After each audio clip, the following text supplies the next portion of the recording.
माननीय सदस्य श्री अनुराग ठाकुर जी।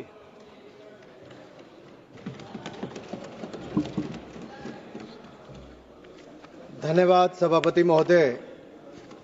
मैं माननीय प्रधानमंत्री जी को अपनी पार्टी का आभार प्रकट करता हूं, जिन्होंने मुझे वक्फ संशोधन विधेयक यानी कि उम्मीद unified Waqf management empowerment efficiency and development के समर्थन के में बोलने के लिए मौका दिया है।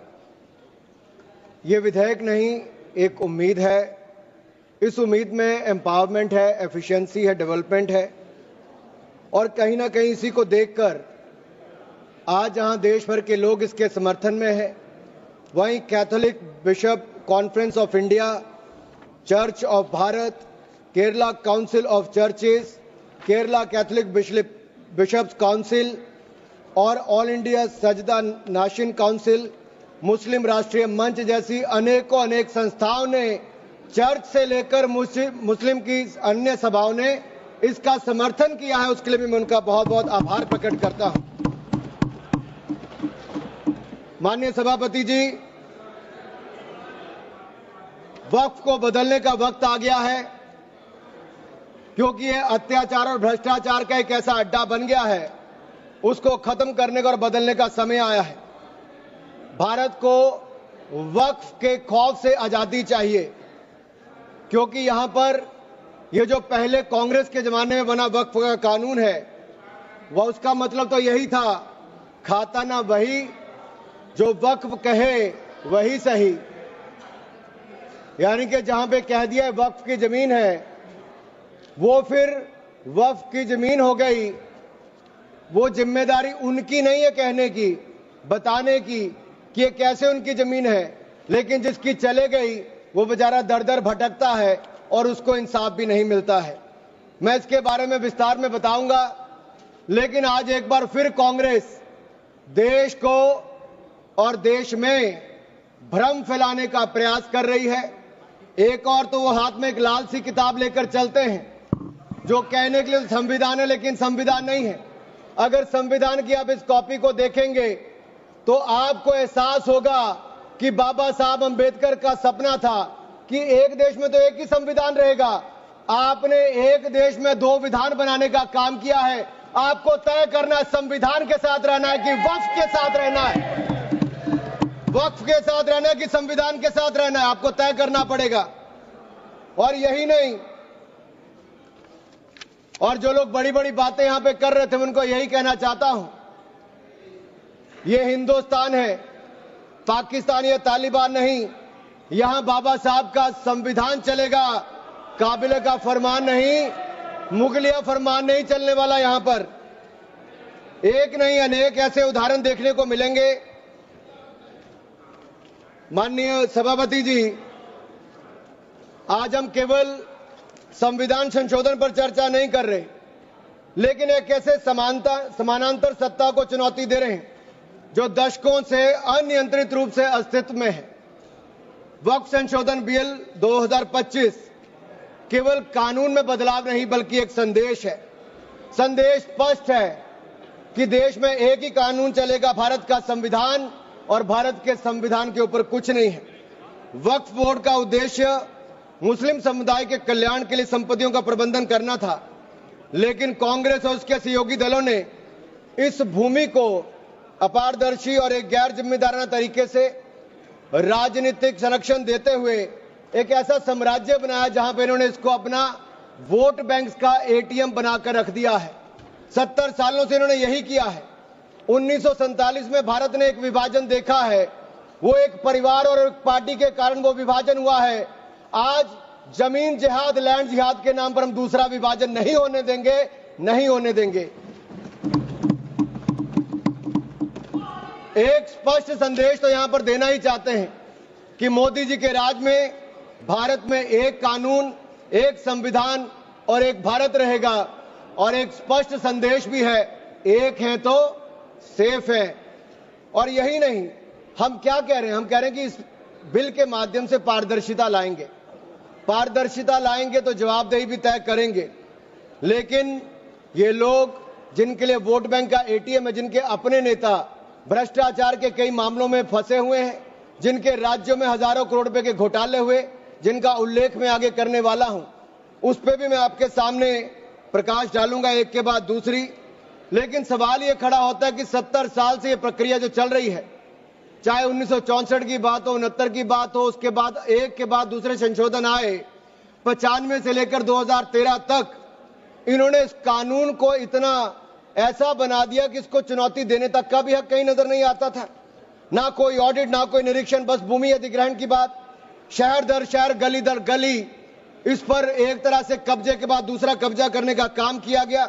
यह धर्मनिरपेक्षता नहीं थी, ये एक नरम विभाजन की ओर ले जाने का काम था, एक नरम विभाजन की ओर ले जाने का काम था।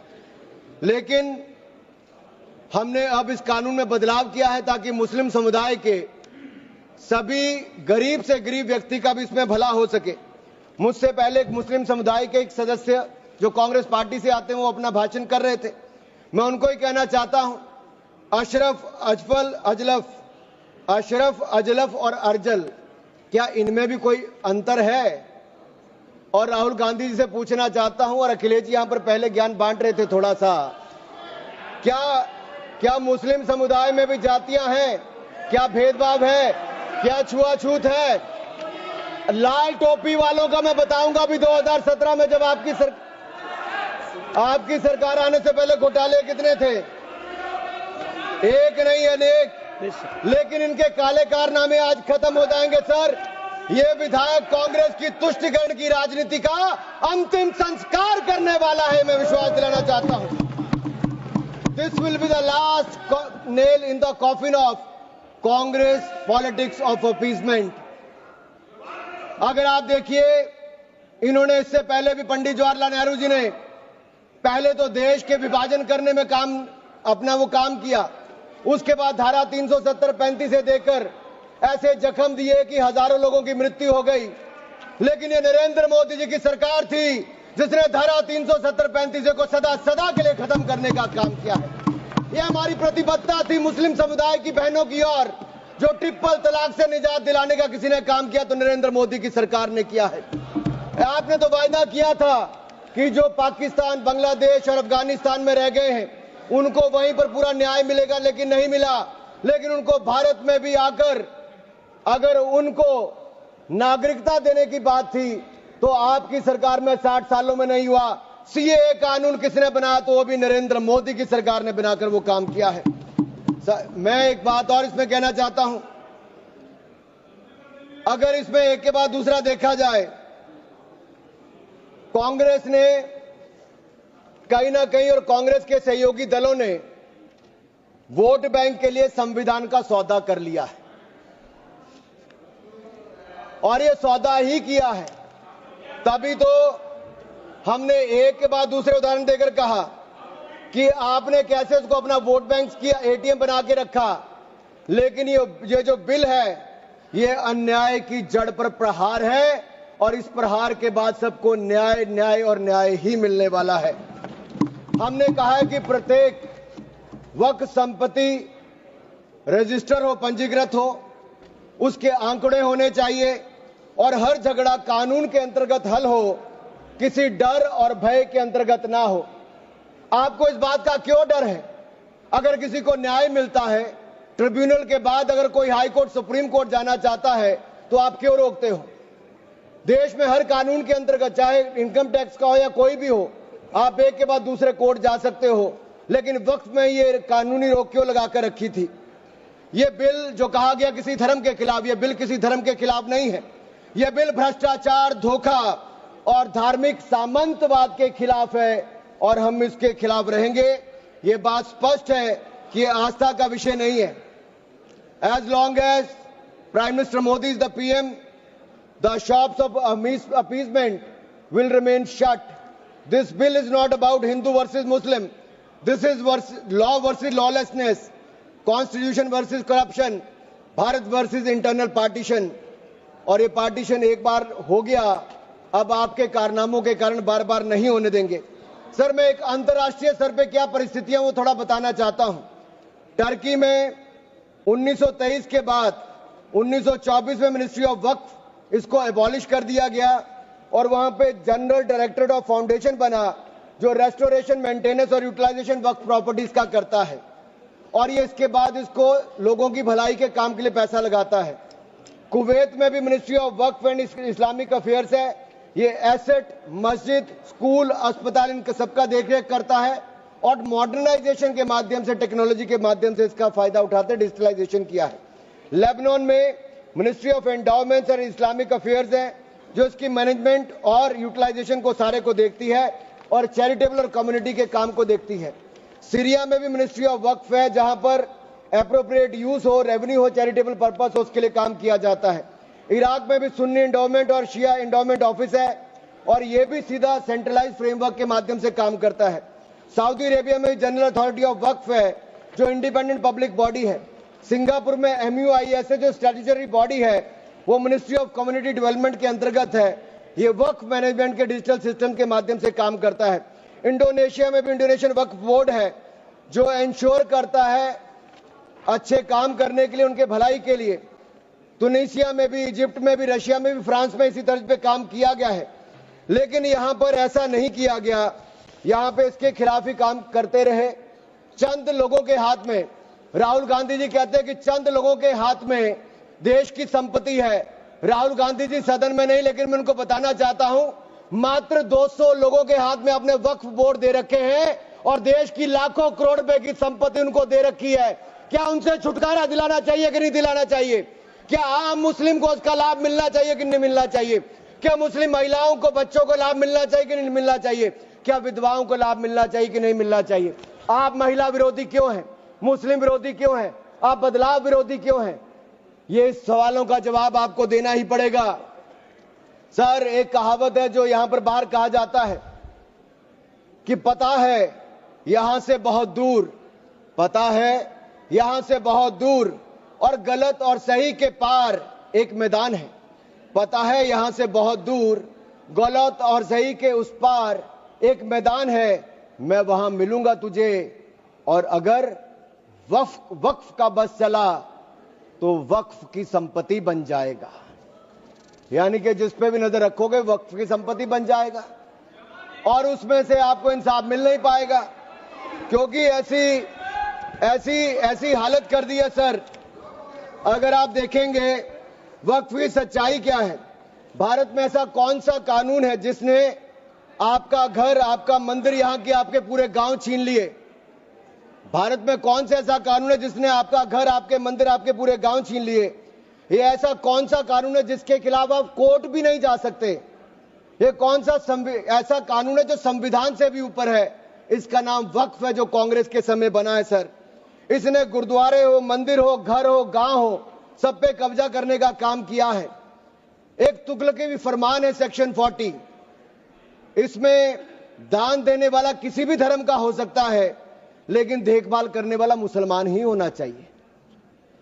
ये मंदिर में तो ऐसा नहीं है। सरकारें मंदिर का, ये कर्नाटक की सरकार है कांग्रेस की, 450 करोड़ रुपया साल का आप इकट्ठा करते हैं, कहां खर्च करते हैं? कौन जवाब देता है उसका? एक एक रुपए का हिसाब आपको देना चाहिए था। क्या किसी मस्जिद का पैसा आपने लिया? क्या किसी वक्फ बोर्ड का पैसा आपने लिया? लेकिन कर्नाटक में जो घोटाले हुए सर, उसमें इनके राष्ट्रीय अध्यक्ष मल्लिकार्जुन खड़गे जी का नाम भी आता है। जहां पर क्या सर, यही नहीं,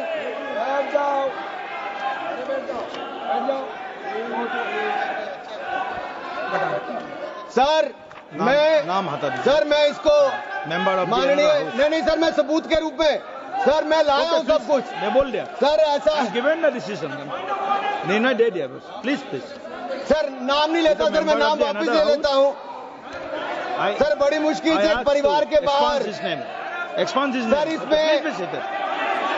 सर मैं टेबल कर देता हूं सर, मैं टेबल कर देता हूं सर। ये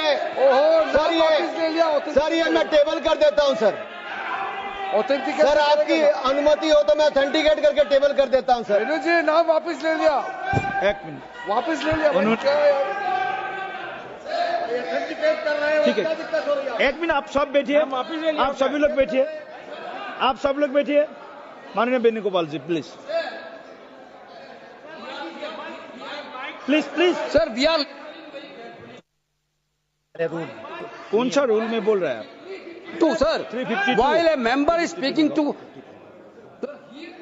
him of the नाम डिलीट कर दिया, बताइए। सर हमने कैसे नहीं नो नो नो एक मिनट आप लोग मत बोलिए। माननीय वेणुगोपाल जी, हमने नाम एक्सपांस भी डिलीट भी कर दिया और उन्होंने भी वापस ले लिया। उसके बाद और क्या है? उसके बाद क्या है?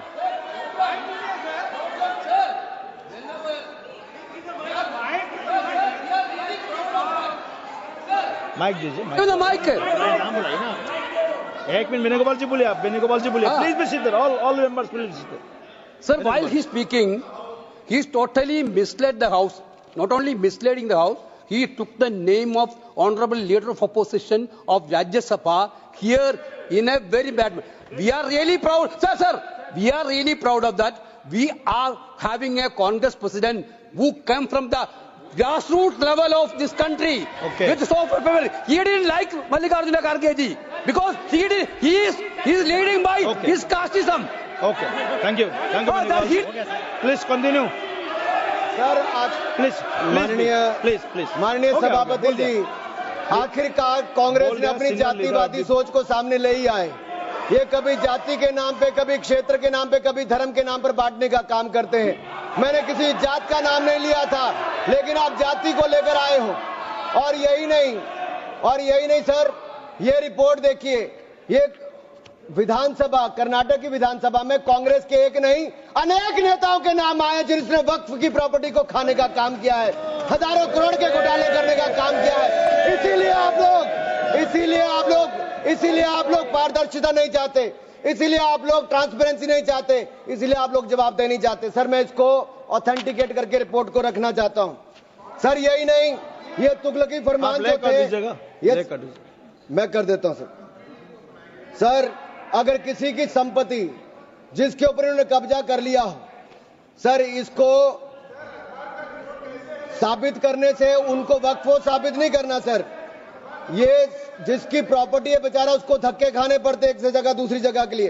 सर ये आम व्यक्ति के लिए एक अभिशाप है। अगर सरकारी जमीन छीनी जा सकती है, गांव के गांव छीने जा सकते, तो आप कल्पना कीजिए आम इंसान की प्रॉपर्टी को कैसे किया जाएगा। सर नो ऑब्जेक्शन सर्टिफिकेट लेके जाना पड़ता है। सर वक्फ का साम्राज्य इतना बड़ा हो गया कि 9 लाख एकड़ जमीन जो लाखों करोड़ की है। सच्चर कमेटी कब बनी? आपकी सरकार के समय बनी। 2006 में उसकी रिपोर्ट आई। आप क्यों हाथ पे हाथ धर के बैठे रहे? क्यों बैठे रहे? उन्होंने कहा था कि साल का 12,000 करोड़ रुपए की आमदन हो सकती है। पिछले 20 सालों में 2.5 लाख करोड़ रुपए की आमदन हो गई होती। आमदन होती तो मुस्लिम महिलाओं का, बच्चों का और मुस्लिम समुदाय का भला हुआ होता। लेकिन कांग्रेस पार्टी ने भला कभी चाह ही नहीं मुस्लिम समुदाय का, केवल वोट की राजनीति करके रखा। सर ये कितनी है? मॉरिशस जैसे 2 देश, उसके बराबर वक्फ बोर्ड की जमीन है। सिंगापुर जैसे 5 मिनट और मैं खत्म कर रहा हूं। सर मालदीव जैसे 12 देश, उसके बराबर वक्फ बोर्ड की जमीन है।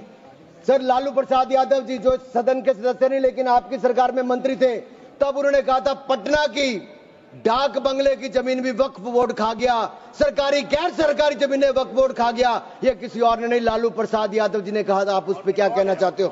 ऑन रिकॉर्ड के पे कहा है। गरीब मुसलमान भी सर इस कानून का शिकार रहे।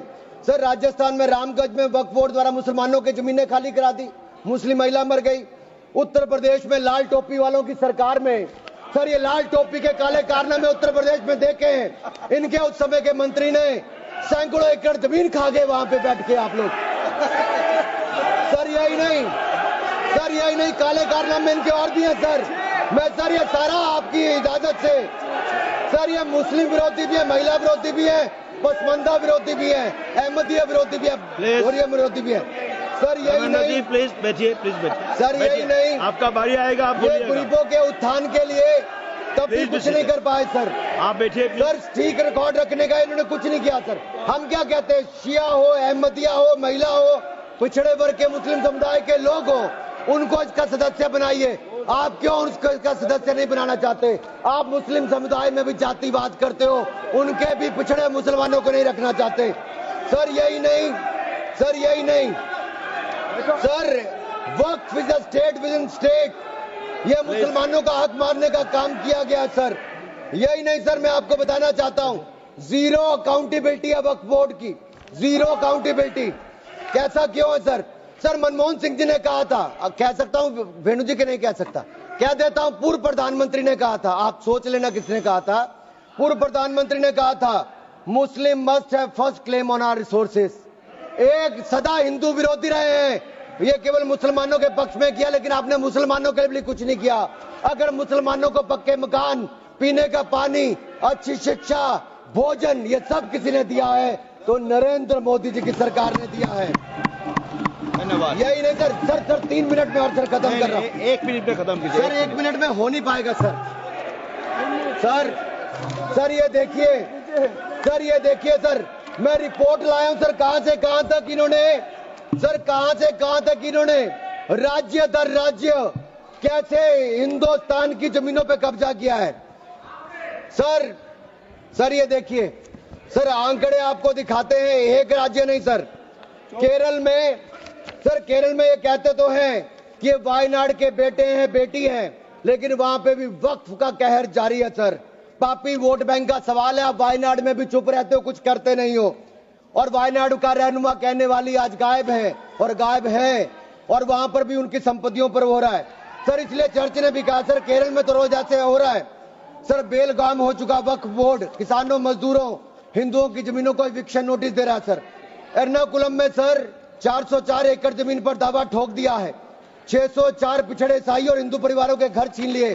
त्रावणकोर में सर राज परिवार की जमीन खा गए। केरल में कांग्रेस और वामदल ने मिलकर बिल पास कर दिया। कर्नाटक में 15,000 एकड़ की कहानी मैं आपको बता चुका हूं। तिरुचिरापल्ली में सर इन्होंने एक गांव में 1500 साल पुराने प्राचीन मंदिर के साथ लगती जमीन सर, इस पे कब्जा करने की बात कही सर। सूरत के नगर निगम में सर मुगलों की संपत्ति बताने का काम किया सर। नगर निगम को भी सर बेट द्वारका के 2 द्वीपों पर दावा ठोक दिया है। क्या भगवान कृष्ण से पहले इस्लाम धर्म आ गया था? क्या भगवान कृष्ण से पहले इस्लाम धर्म आ गया था सर? यही नहीं, कल क्या आनंद भवन और नेशनल हेरिटेज पर आकर, मैंने अभी बार सुना था कि आनंद भवन और नेशनल हेरिटेज पर वक्फ बोर्ड अपना दावा ठोकने वाले हैं, तो दे दोगे क्या? और यही नहीं सर, एएसआई संरक्षित स्मारकों पर भी सर यही नहीं सर, कर्नाटक में 53 ऐतिहासिक स्मारकों को वक्फ संपत्ति घोषित कर दिया है। मणिकाम ठाकुर सर यही नहीं सर, हम्पी सर्कल में 6 एएसआई संरक्षित उसमें कर लिया सर। यही नहीं सर, एएसआई के 120 प्राचीन स्थानों पर भी इन्होंने ऐसा किया है सर। ये किसान कल्याण की तो राहुल जी बात करते हैं, लेकिन कर्नाटक में इनकी सरकार में 15,000 एकड़ जमीन किसानों की छीनने का काम आपकी सरकार में आपके वक्त में किया है सर। ये किसान विरोधी है, ये महिला विरोधी है, और मैं इन सबसे कहना चाहता हूं सर, ऐसे काम नहीं चलेगा। ये कहते कि पुराने कानून के तहत न्याय मिल जाएगा सर, न्याय नहीं मिलता सर 1 मिनट सर। आप देखिए, वक्फ की आय जो 12,000 करोड़ रुपया साल होनी चाहिए थी, आज 1 करोड़ 30 लाख रुपया रह गई है। कौन खा रहा है पैसा वक्फ बोर्ड का? कांग्रेस के नेताओं के नाम आते हैं सर। यही नहीं, पश्चिम बंगाल में 1100 करोड़ रुपए का, तमिलनाडु में 2000 करोड़ रुपए का, महाराष्ट्र में हजारों करोड़ रुपए के घोटाले हुए। इन सब की सरकारों में कहे गए, मैं सारे सबूत लाया हूं, सारी रिपोर्ट्स लाया हूं। आपका अनुरोध करता हूं सर कि सारे के सारे ऑथेंटिकेट करके मुझे रखने का मौका दिया जाए। ये विपक्षी दल, क्योंकि ये भ्रष्टाचार में जुड़े हुए हैं, हम वक्फ बोर्ड के भ्रष्टाचार को खत्म करना चाहते हैं। धन्यवाद सर। बस ये तेरे आखिरी लाइन है सर, ये नेशनल हेरिटेज में छपा है कि महाराष्ट्र में हजारों करोड़ रुपए का घोटाला, महाराष्ट्र में छपा नेशनल हेरिटेज में, और नेशनल हेरिटेज के घोटाले के रूप में कांग्रेस के एक नेता बेल पर हैं जो अपनी सेवाएं यहां पर दे रहे हैं। उसी नेशनल हेरिटेज में लिखा गया है, ये कांग्रेस पंचतंत्र का वो बंदर है जहां रोटी के बंटवारे के नाम पर ये सारी रोटियां खा जाते हैं सर। सर ये मंदिरों की जमीन संपत्ति के नाम, ये विशेष कानून इसके लिए क्यों नहीं है सर? ये वक्फ के लिए क्यों है सर? इनका विचार साफ नजर आता है सर। ये मंदिरों का सोना पिघलाकर ये तब तो ले जाते हैं लेकिन भ्रष्टाचार के नाम पर जमीन पर कब्जा करने के लिए वक्फ बोर्ड बना देते हैं। सर, हमारी सरकार वक्फ को पारदर्शी और जवाबदेह करना चाहती है। हमारे सेक्शन 40 पास काफी वक्ताओं का लिस्ट है, सबको बोलने का मौका देना है। लास्ट 30 सेकंड में लास्ट 30 सेकंड सर। सर, आपने कहा था कि कोई बीच में टोका टोकी नहीं करेगा, लेकिन इन्होंने तो एक ऐसा जमींदार खड़ा कर दिया है जो एक नहीं अनेक ऐसी हजारों करोड़ रुपए की संपत्तियां खा गए। और कर्नाटक के कुछ नेताओं के, कांग्रेस के नेताओं के नाम है सर, ले सकता हूं, जिनका रिपोर्ट में नाम आया सर, विधानसभा में रिपोर्ट आई है सर। सिटिंग विधायक है, पूर्व विधायक, पूर्व मंत्री, राज्यसभा के प्रतिपक्ष के नेता हैं। ये वक्फ की प्रॉपर्टियों पे कब्जा करने वाले, पैसा खाने वाले हैं। और यहां तक कि एक 5 स्टार होटल का भी सुलह कराने के लिए इन्होंने कही। सर, मैं इतना ही कहना चाहता हूं, ये बिल मुस्लिमों के जीवन में एक बड़ा बदलाव लाएगा। हर वर्ष हजारों करोड़ कमाने का प्रावधान करके दिखाएगा। अच्छी शिक्षा, अच्छी सुविधाएं, अच्छे मकान, अच्छा इलाज और अच्छा भविष्य देने का काम ये नरेंद्र मोदी की सरकार में वक्फ बोर्ड का संशोधन बिल उम्मीद के माध्यम से एक नई उम्मीद बांध कर दिखाएगा, नई उम्मीद बांध कर दिखाएगा। बहुत बहुत धन्यवाद।